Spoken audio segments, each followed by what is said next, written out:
Bismillahirrahmanirrahim.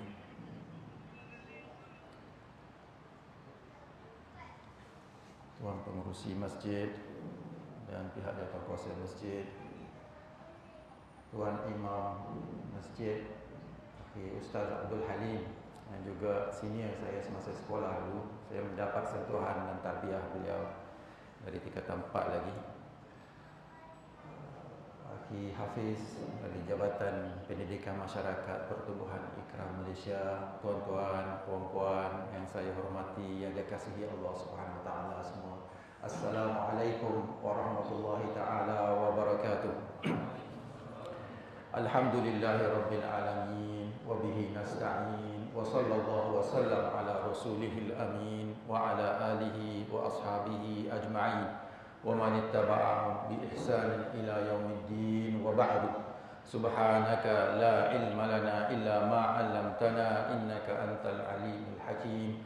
Allahumma 'allimna ma yanfa'una wa 'allimna ma jahilna wa dhakkirna ma nasina. Allahumma inni a'udzubika min an adilla aw udalla aw azilla aw uzalla aw adlima aw udlama aw ajhala aw yujhala alayya. Tuan-tuan dan puan-puan yang saya hormati, yang dikasihi Allah Subhanahu Wa Taala sekalian, alhamdulillah ini sesi yang pertama insya-Allah dalam siri-siri program seumpama ini, dan seperti mana yang disebut oleh Hafiz Abdul Hamid tadi tu, kita ada satu buku sebenarnya yang beliau sarankan untuk kita kupas, Asas Islam Rahmah ataupun Aisar pada malam ini. Saya tidaklah berhasrat untuk membaca patah demi patah, ayat demi ayat, baris demi baris daripada buku ini, tapi saya nak supaya berkongsi dengan lebih santai dengan tuan-tuan dan puan-puan sekalian. Saudara Islam, saudara-saudari muslimin dan muslimat sekalian, kita sebut muslimin, muslimat, perkara yang pertama dalam diri kita adalah Islam. Muslimin adalah sifat orang-orang Islam. Jadi pada malam ini saya nak cerita tentang Islam dulu. Sebelum nak cerita benda-benda lain, saya nak cerita benda Islam dulu. Dan sebelum tu sedikit sebagai introduction, sebagai pendahuluan, pesanan Rasulullah sallallahu alaihi wasallam apabila Islam telah berkembang melalui fasa awalnya di Makkah 13 tahun, selepas tu berhijrah ke Madinah, membentuk negara, menyebarkan Islam keluar. Rasulullah sallallahu alaihi wasallam menghantar sahabat-sahabatnya keluar, menghantar ke Yaman, menghantar ke kabilah-kabilah di Najd, di sebelah timur semenanjung tanah Arab, menghantar sahabat-sahabat menyeru raja-raja di sekitar tanah Arab itu kepada Islam.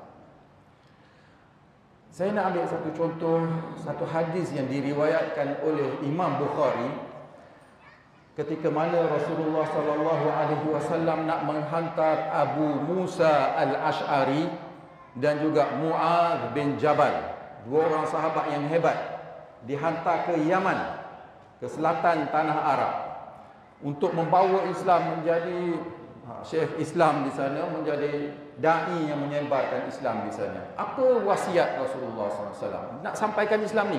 Perkara pertama yang Rasulullah wasiatkan, yang diriwayat oleh Imam Bukhari, qala Rasulullah SAW, yassira wala tu'assira, basyira wala tunaffira, wa tatawa'a.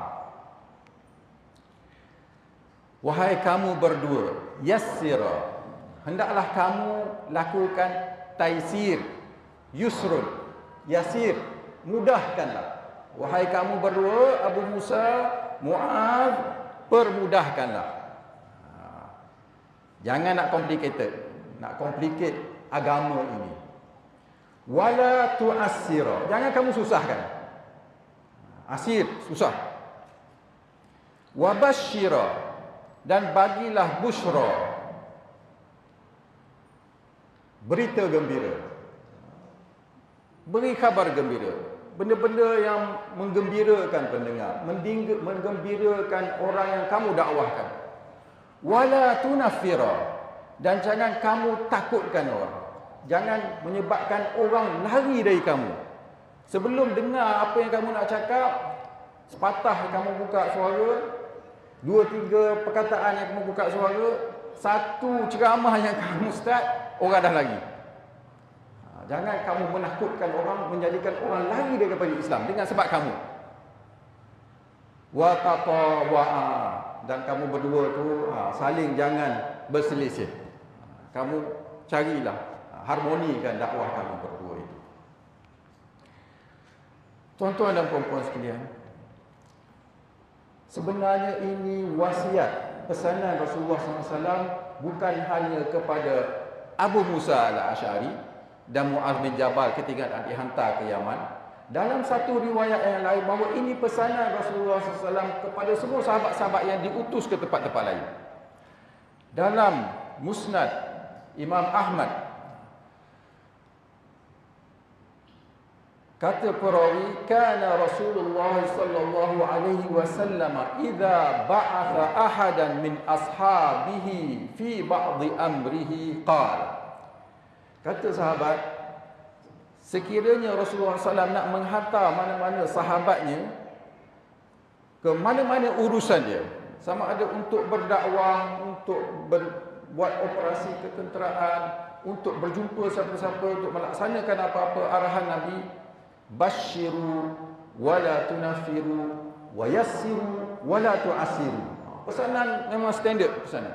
Hendaklah kamu basyiru, berikan berita gembira, cerita benda-benda yang baik orang yang suka dengar. Wala tunafiru, jangan kamu takutkan orang, menyebabkan orang lari. Wa yassiru, dan permudahkanlah. Wala tu'assiru, dan jangan kamu susahkan.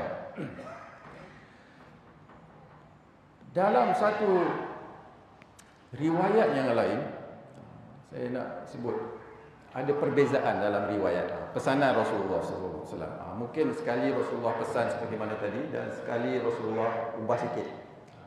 Ada satu riwayat lagi yang menarik bagi saya.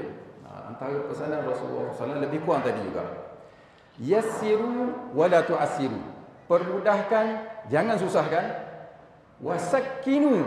Ini lain sikit perkataan dia. Wasakkinu. Berikan sakinah. Kalau kita baca Quran tu ada sukun, ada fathah, ada dhammah, ada baris atas, baris bawah, ada sukun. Sukun mati, baris mati orang Melayu kata. Sukun tu maknanya bukan mati, tapi dia tenang, dia diam, tak sebut apa-apa. So Nabi kata sakinu, berikan sakinah. Wala tunafiru, dan jangan kamu jauhkan orang, kamu menyebabkan orang lagi. Kata ulama dalam mentafsir perkataan sakinu, bagi ketenangan ini, berikan sakinah, dia kata ulama maksudnya taskin, lawan kepada tahrik. Taskin kita bagikan sakinah, ketenangan, dan dia opposite pada perkataan menggerakkan, menggoncangkan.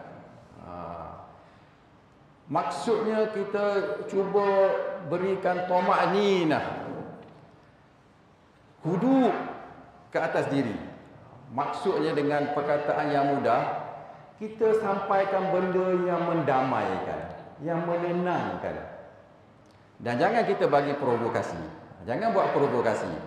Bila kita nak menyampaikan Islam ni, jangan provok, jangan jadi batu api, jangan tuang minyak ke atas api. Tuan-tuan dan puan sekalian, saya nak menarik perhatian. Saya di dalam Hidayah Center beberapa tahun sebagai dia orang punya Board of Trustee. Hidayah Center ni satu pertubuhan yang berusaha untuk mengajak masyarakat bukan Islam ke Islam.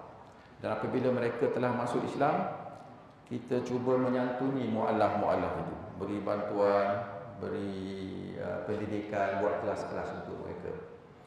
Dan satu perkara yang saya nak share dengan tuan-tuan dan puan, data yang ada pada kami, kita buat usaha dakwah ni kepada seluruh non-Muslim di Malaysia. Sama ada bangsa Cina, India, orang asli, orang luar yang datang ke Malaysia ni, semua adalah madhumum kita, target dakwah kita. Kita apabila berdakwah kepada orang asli Bumi Putera Sabah, agak mudah untuk mereka menerima Islam. Tapi yang menjadi cabaran untuk kita dalam data kita, dalam beberapa tahun yang lepas ni, 10 tahun lebih kurang 10 tahun yang lepas ni, bila berdepan dengan masyarakat Cina, daripada 17 orang yang menerima Kristian, Cina ramai masuk Kristian, 17 orang masuk Kristian, hanya seorang yang masuk Islam. Dia punya ratio, nisbah dia tu. Kita pun fikir kenapa. Jadi itu satu benda yang kita kena sama-sama fikirkan. Ini bukan kerja Hidayah Center, bukan kerja Pertubuhan Ikram, ini kerja kita bersama. Membawa Islam, nak sharing Islam, nak berkongsi keindahan Islam, ini bukan kerja mana-mana pertubuhan. Tapi ini kewajipan semua orang yang telah merasai nikmat iman, nikmat Islam. Berapa lama dah masyarakat Cina ni berada di tanah Melayu ni? Kita sensitif kalau mereka sebut sikit, komen sikit tentang Islam. Kita kata mereka ni telah mencemar kesucian Islam. Kalau ada orang buat stalking, ada irah-irah tulisan kalimat Allah, semua orang kita bangkit. Kita kata ini mencemar kesucian Islam. Kalau ada orang yang tiba-tiba bercakap menggunakan istilah-istilah tentu, kita cepat naik sensitif, cepat naik marah. Tapi kita sensitif tak dengan data-data ini? Berapa lama dah mereka, dah puluhan tahun, dah ratusan tahun mereka dah berhijrah di sini. Tapi berapa ramai yang telah masuk Islam dengan sebab kita? Kita dalam masyarakat, komuniti di masjid ini, saya percaya sekitar kita ni ramai yang bukan Islam. Apa yang kita telah buat untuk mereka? Berapa kali yang kita ajak mereka kepada Islam? Apa kita faham tak kenapa mereka tak menerima Islam? Kita pernah kaji, kita pernah tanya tak kenapa mereka tak menerima Islam? Hari-hari kita jumpa dalam kita punya office mate, ada jiran-jiran kita, apa usaha kita? Kadang-kadang masyarakat Cina mengikut kajian kita, dia agak, mereka risau takut jadi Melayu. Masuk Islam kerana masuk Melayu. Kerana banyak sangat tradisi-tradisi kita ni, kita dah campur baur. Sama ada ini tradisi Melayu ataupun ini tuntutan Islam. Antaranya lah. Ini antaranya, sama-sama insya-Allah kita fikirkan. Kita tak banyak masa saya. Ada satu hadis lagi juga saya nak sebut ni juga, supaya kita nak menggambarkan bagaimana Rasulullah SAW praktikkan kemudahan Islam. Betapa Islam ni mudah, Islam ni menenangkan. Di dalam satu hadis yang lain yang diriwayatkan oleh Al-Imam Syafi'i dalam kitab dia. Banyak kita tahu kitab Imam Syafi'i, kitab Ar-Risalah dalam usul fiqh. Dalam fiqh kitab Al-Um. Tapi tak ramai yang perasan Imam Syafi'i ada kitab hadis, nama dia Musnad Asy-Syafi'i. So Imam Syafi'i juga ada meriwayatkan satu hadis ni. Tentang satu kisah seorang yang baru masuk Islam, orang Arab Badui yang baru masuk Islam. Hadis ini juga diriwayatkan oleh kitab-kitab hadis yang lain. Tapi kita kat sini kita bermazhab Syafi'i ni, kita dengar Imam Syafi'i sendiri riwayat hadis ni, kita jadi sepatutnya kita semangat sikit kan. Yang diriwayatkan oleh Imam Syafi'i daripada sanadnya daripada Abu Hurairah radhiyallahu anhu. Abu Hurairah cerita satu hari seorang Arab Badui ni dia baru masuk Islam, dia tak kenal Islam sangat, tak banyak belajar, masuk ke dalam masjid. Masjid mana ni? Masjid Nabawi di Madinah. Alhamdulillah saya 2 hari lepas baru balik dari sana. Masjid Nabawi ni, masa tu Masjid Nabawi, Masjid Nabi ni, lantainya baru tak ada semen. Lantainya adalah pasir. Pasir. Kalau hujan, ada atap dia pelepah-pelepah ke rumah. Kalau hujan, memang akan basah dekat lantai yang daripada pasir, daripada tanah ini. Dan memang riwayat-riwayat kalau hujan Rasulullah SAW ada bekas-bekas tanah di dahi dia. Jadi kita nak cerita yang Arab Badui ini masuk masjid. Dia buat apa? Dia rasa nak kencing. Arab Badui ini dia duduk di padang pasir. Tapi dia nak kencing, dia pergi je kat mana-mana ada pasir, dia kencing je kat situ. Jadi dia masuk masjid pun dia rasa nak kencing, dia kencing dalam masjid. Yang kebetulan lantainya dengan pasir, dengan tanah tu. Selamba macam tu je. Jadi sahabat-sahabat ni nak menerkam.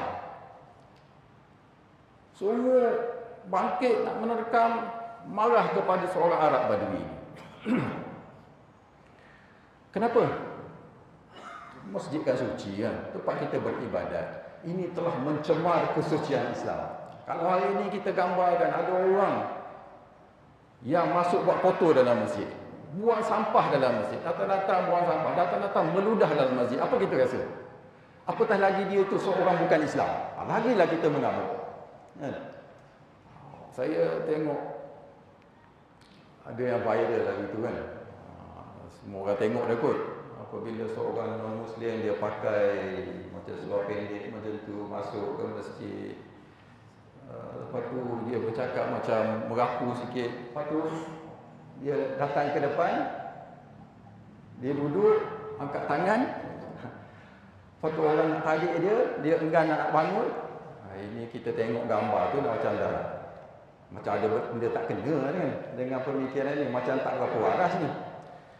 Tapi saya pun agak terkejut apabila yang jemaah itu yang dengan serban, dengan jubahnya, apabila dah tarik orang tu tak nak bangun, tiba-tiba pakat ramai-ramai dia timbul.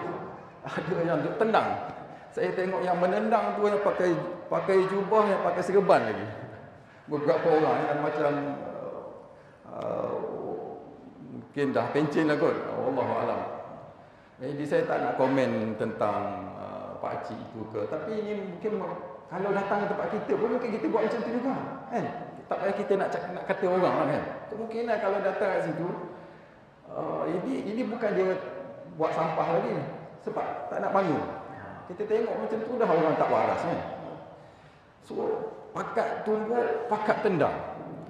Jadi Rasulullah SAW apabila berdepan dengan orang Arab ni yang barangkali baru masuk dalam kencing dalam masjid, apa dia mencemar kesucian masjid ini. Tempat ibadat, bukannya tak buka selipar kan. Ini bukannya buka aurat ni. Selah kain kencing kat situ. Najis. Tempat orang letak kepala sujud. Lalu apa tindakan Rasulullah SAW? Fanahahumun Nabi sallallahu alaihi wasallam. Rasulullah larang. Tunggu dulu. Jangan kamu buat apa-apa. Relax, bertenang. Macam itulah bahasa kita ni. Lalu Nabi kata, itu bidhanubim mimma, bawa satu bekas air. Bawa satu berdi air, bawa ke sini. Dan tuang dekat tempat ni. Fa ahriqa alaihi. So tuang dekat tempat dia kecil itu. Jadi selesai masalah. Itu je Nabi kata. Lepas tu Nabi ajar yang Arab Badui tadi, kata ini masjid, tempat ibadat, ini bukan tempat untuk buang najis kamu ini, tak boleh buat begini. Cakap elok-elok. Dan yang menarik lagi, Arab itu dia kata apa? Allahumma arhamni wa Muhammadan wa la tarham ma'ana ahadan. Ini bukan kata Nabi. Ini doa Arab Badui tadi. Dia doa kepada Tuhan, kepada Allah Ta'ala. Ya Allah, rahmatilah aku dan Muhammad. Allahumma arhamni wa Muhammadan.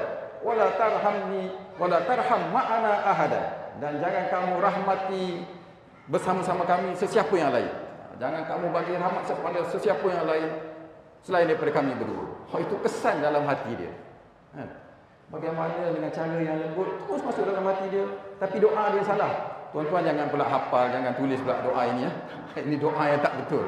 Nabi kata, kamu ni telah menyempitkan benda yang luas.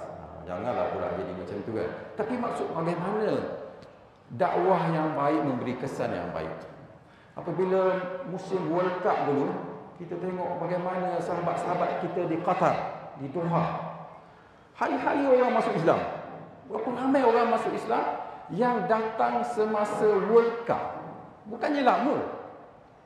Bukannya lama orang barat apa semua satu dunia datang. So bagaimana program dakwah itu berjalan, orang datang nak tengok bola.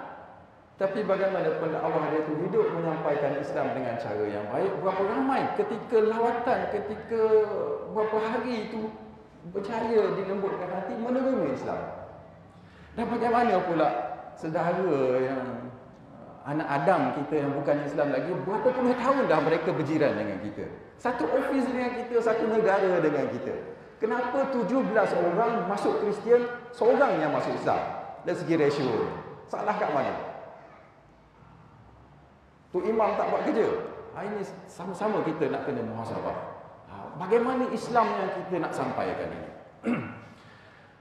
Ketika di barat juga, sahabat saya di dalam Ittihad Alami Ulama Muslimin ada data yang kemasukan Islam yang berbondong-bondong di Eropah.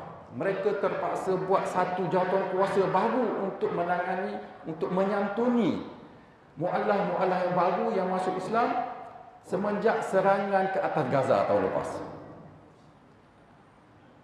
Itu jadi positif pula.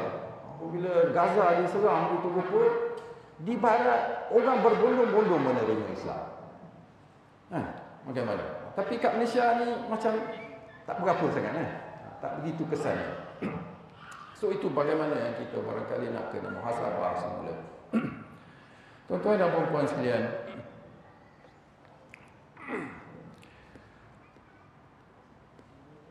saya berhasrat untuk masuklah juga pada buku ini.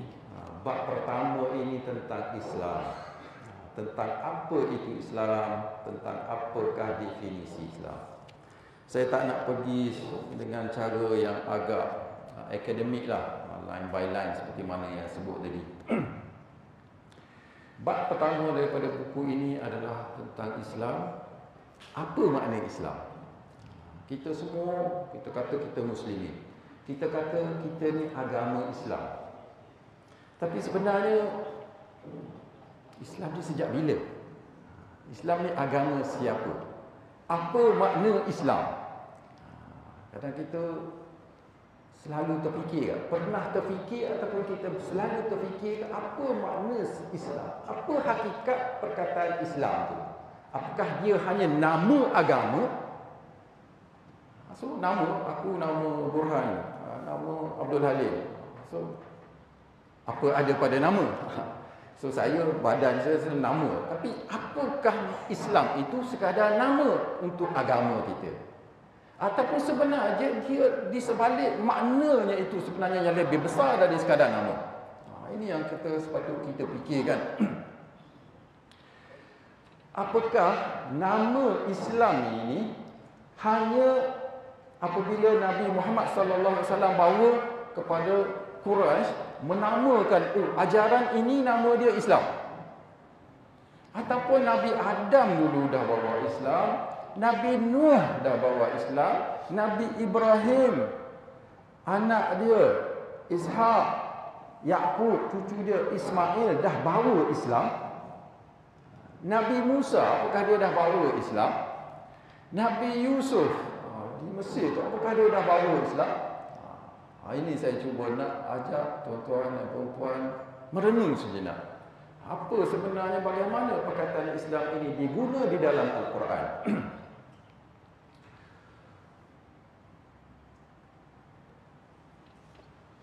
Antara doa Nabi Ibrahim dan anak-anak dia, Nabi Ismail, Nabi Ishak, kata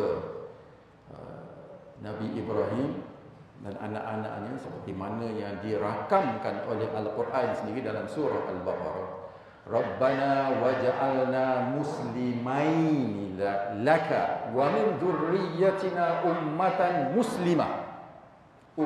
muslimatan laka wa arina manasikana wa tub 'alaina innaka antat tawwabur rahim.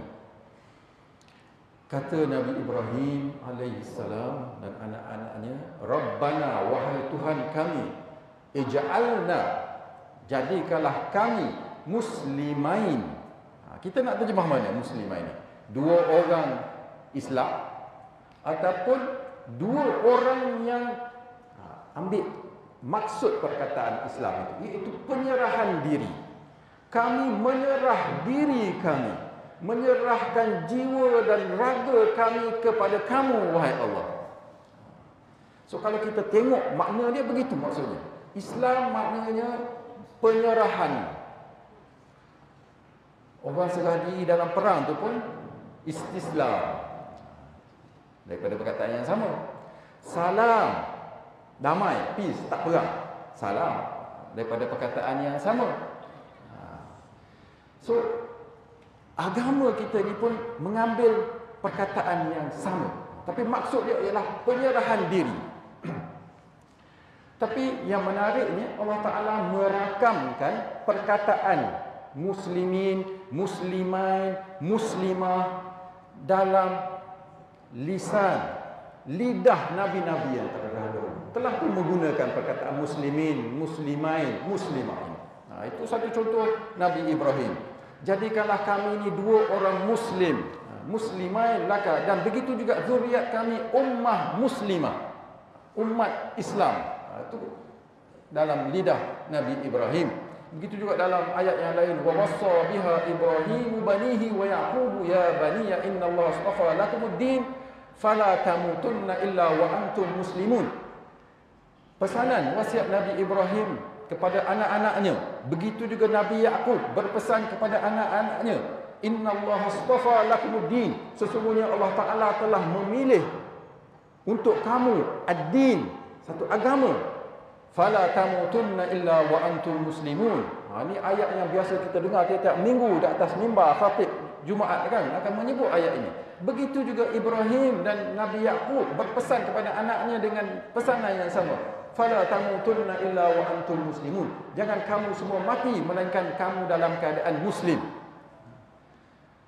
Begitu juga pesanan Nabi Isa. Kalau orang tanya Nabi Isa bawa agama apa? Kadang-kadang orang tanya Nabi Isa bawa agama apa? Kristian. Betul ke Nabi Isa bawa agama Kristian? Kristian itu adalah Christ, Jesus Christ. Christ itu Al-Masih. Isa Al-Masih itu sebab kita sebut dalam bahasa Arab Masihiyun, Christians. Sebab Masihiyun nisbah kepada Isa Al-Masih, Jesus Christ. Tapi dalam Al-Quran kata, falamma ahassa Isa minhum al-kufra qala man ansari ila Allah qala al-hawariyun nahnu ansarullah amanna billah washhad bi anna muslimun. Apabila Nabi Isa merasai sebahagian daripada kaumnya telah menolaknya, mengingkarinya, menerima kekufuran, lalu Nabi Isa bertanya, siapakah yang akan menjadi pembantu aku untuk menyeru kepada agama Allah Subhanahu Wa Taala? Qala al-hawariyun, berkatalah para hawariyun, pembantu-pembantu Nabi Isa ini. Qala al-hawariyun, nahnu ansarullah, kamilah pembantu-pembantu agama Allah. Amanna billah, kami telah beriman kepada Allah. Washhad, dan naik saksilah bahawa kami adalah muslimun. Kami adalah, kalau kita nak ubah, kami adalah Islam, kami adalah pembawa Islam. Terpulang bagaimana kita nak terjemah. Kalau kita nak ikut maksud dia, boleh kita kata kami adalah yang menyerah diri kepada Allah Subhanahu Wa Taala. Tapi kalau kita nak ubah jadi kata kami adalah pembawa Islam, boleh juga. Terpulang bagaimana approach kita nak terjemahkan. Dalam ayat yang lain, maka Ibrahim Yahudiyan wala Nasraniyan Allah Ta'ala kata Ibrahim bukan Yahudi dan bukan Nasrani, tapi Hanif, Musliman. Dia adalah Muslim. Wa ma kana minal musyrikin. Begitu juga Nabi Musa dalam surah Al-A'raf, "Wa ma tanqimu minna illa an amanna bi ayati rabbina lamma ja'atna rabbana afrigh 'alaina sabran wa tawaffana muslimin." Ini doa Nabi Musa. Wafatkanlah kami dalam keadaan muslimin. Dalam surah Yunus, Nabi Nuh awal lagi sebelum itu, "Wa umirtu an akuna minal muslimin." Dan aku diarahkan untuk menjadi sebahagian dari muslimin, orang-orang Islam. So, ini adalah agama yang satu. Kaum Lut pun dalam surah Al-Zariyat kata malaikat, apabila malaikat datang berjumpa Nabi Ibrahim, bahawa malaikat akan pergi hancurkan kaum Lut di Sodom, kaum yang melakukan sodomi. Kata malaikat, "Fama wajadna fiha ghaira baitin minal muslimin." Kami tak dapati di kampung Sodom itu melainkan satu rumah daripada kalangan muslimin. Itu kata malaikat kepada kaum Lut. Bahkan ini juga kata-kata jin. Wa anna minnal muslimun wa minnal qasitun. Dan bahawa kami di kalangan kami ini adalah muslimun dan ada juga yang qasitun, yang ingkar, yang zalim. Tapi yang lainnya menggunakan perkataan Islam. Satu lagi yang saya nak sebut, Fir'aun. Fir'aun juga sebelum dia mati, dia nak mengaku dia juga adalah Muslim. Dia dah dalam keadaan tenggelam, nyawa-nyawa ikan itu.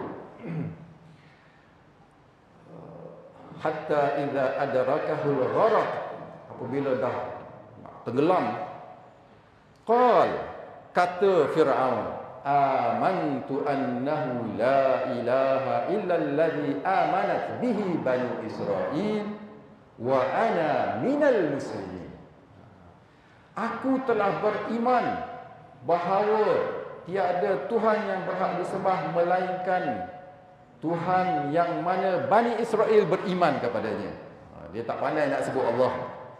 Dia kata ni Tuhan Bani Israel. Wa ana minal muslimin, dan aku adalah sebahagian dari kalangan al-muslimin. Fir'aun aku begitu. Jadi apa tujuan saya bawa benda-benda ini, tuan-tuan dan puan-puan? Saya nak akhiri, masa pun dah habis dengan satu ayat dari surah Al-Hajj. Kata firman Allah Subhanahu wa taala, "Wajahidu fillahi haqqa jihadi." Dan wahai kamu sekalian, hendaklah kamu berjihad di jalan Allah sebenar-benar jihad kepadanya. Huwajtabakum, dialah yang telah memilih kamu. Wa ma ja'ala 'alaikum fid din min haraj. Allah tidak sekali-kali menjadikan di atas agama ini apa-apa kesusahan untuk kamu. Wa ma ja'ala 'alaikum, Allah Ta'ala sekali-kali tidak jadikan ke atas kamu dalam urusan agama ini min haraj, apa-apa yang susah, menyusahkan, memberatkan kamu. Islam itu mudah. So, selagi dengan hadis yang kita sebut di awal tadi, yassiru wa la tu'assiru, permudahkan, jangan perumitkan, jangan komplikatkan agama ini. Kalau tak, kita menjauhkan orang daripada Islam. Millata abikum Ibrahim, ini adalah agama dari Tuhan, dari bapa kamu Ibrahim dulu. Sudah turun temurun, inilah agamanya, agama yang satu, din yang satu. Huwa sammakumul muslimina min qablu, Allah lah yang telah menamakan kamu muslimin min qablu, sebelum ini. Bahkan dalam kitab-kitab sebelum ini telah menamakan kamu orang-orang yang menerima Allah, yang menyembah Allah sebagai muslimin. Huwa sammakumul muslimina min qablu wa fi hadha, dan begitu juga di dalam yang ini, iaitu kitab Al-Quran. Mana dalam kitab Al-Quran ini dan kitab-kitab yang terdahulu telah pun menamakan kamu ini sebagai muslimin yang menyerah diri kepada Allah Subhanahu wa taala. Liyakuna rasulu syahidan 'alaikum wa takunu syuhada'a 'alan nas. Apa maqasidnya? Apa tujuannya? Agama ini turun-temurun daripada nabi kepada nabi, daripada rasul kepada rasul, sehingga khatamul anbiya ini, penghujung segala nabi dan rasul ini, liyakuna rasulu syahidan alaikum, agar rasul menjadi saksi ke atas kamu bahawa dia telah menyampaikan ajaran Allah SWT, risalah Allah SWT, untuk mengajak kamu menyerahkan diri kamu kepada Allah Subhanahu Wa Taala, kepada kehendak Allah Subhanahu Wa Taala. Dan tidak cukup rasul menjadi saksi bahawa dia menyampaikan risalah Allah. Dalam ayat ini juga, wa takunu syuhada'a 'alan nas, dan kamu semua menjadi saksi-saksi ke atas manusia keseluruhannya.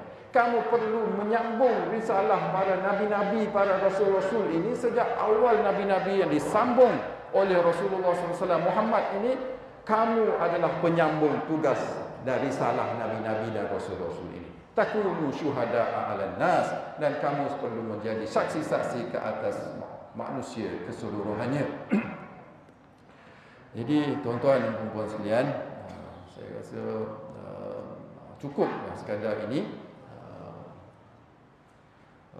Sebelum saya akhiri, mungkin satu ayat lagi. Wa afa ghayra dinillahi yabghun wa lahu aslama man fis samawati wal ardi taw'an wa karhan wa ilaihi yurja'un.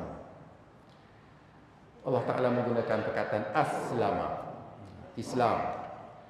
Apakah afa ghayra dinillahi yabghun? Apakah ada agama Allah Ta'ala lain yang mereka inginkan? Sedangkan seluruh makhluk di pelbagai lapisan langit-langit, Allah Ta'ala guna perkataan plural, fis samawat, man fis samawat wal ard, aslama walahu aslama. Semua makhluk di langit-langit dan juga di bumi ini telah pun mengislamkan diri mereka kepada Allah SWT. Maksudnya apa? Tunduk, menyerah diri, tak langgar pun hukum Allah SWT. Manusia ni, sebab manusia diberi pilihan. Manusia, jin diberi pilihan sama ada nak terima ataupun tak terima. Tapi makhluk yang lain tak ada, tak diberi akal. Semuanya tunduk dan patuh dengan apa yang disusun oleh Allah SWT. Bumi ini kalau kurang dia punya graviti, kurang sikit je, apa jadi? Hancur bumi ini. Matahari ini kalau dia punya kepanasan kurang sikit ataupun lebih sikit je, hancur bumi ini. Mati manusia. Dia tak kekal sampai berjuta, ratusan juta tahun ini. Dia tak boleh jadi kebetulan. Semuanya dengan betul-betul precision, precise, yang seperti mana Allah Ta'ala buat, macam itulah. Tak boleh pergerakan langit, pergerakan bulan, pusingan bumi, kitaran, orbit, sistem suria ini, kalau cepat 1 minit je dalam setahun, cepat 1 minit je setahun, ataupun lewat 1 minit je setahun, semuanya akan hancur. Tanyalah ahli falak, tanyalah ahli sains. Sebab itu dia orang boleh kira dengan tepat sekali. Sebab tak akan berubah. Itulah ikut hukum alam, itulah dia. Walahu aslama man fis samawati wal ard. Jadi kita pun sebagai manusia ini, Allah Ta'ala bagi pilihan. Kita kena tunduk, kita kena patuh, kita kena serah diri kita kepada Allah Subhanahu Wa Taala, kepada kehendak Allah Subhanahu Wa Taala, kepada hukum Allah Subhanahu Wa Taala. Setiap satu dalam Quran itu, segala hukum, segala arahannya, kita kena patuh, kita kena tunduk, kita kena akur dan kita kena redha dengan hukum Allah Subhanahu Wa Taala. Saya rasa cukuplah setakat itu. Kita pun dah lebihi sepatutnya azan. Semoga Allah Ta'ala berkati majlis kita ini. Semoga Allah Ta'ala berkati tuan-tuan dan puan-puan sekalian. Semoga Allah Ta'ala permudahkan kita untuk beramal, untuk menambahkan iman dan menambahkan amal kepada Allah Subhanahu Wa Ta'ala. Aqulu ma tasma'un wa astaghfirullahal azim li wa lakum. Wassalamu alaikum warahmatullahi taala wabarakatuh.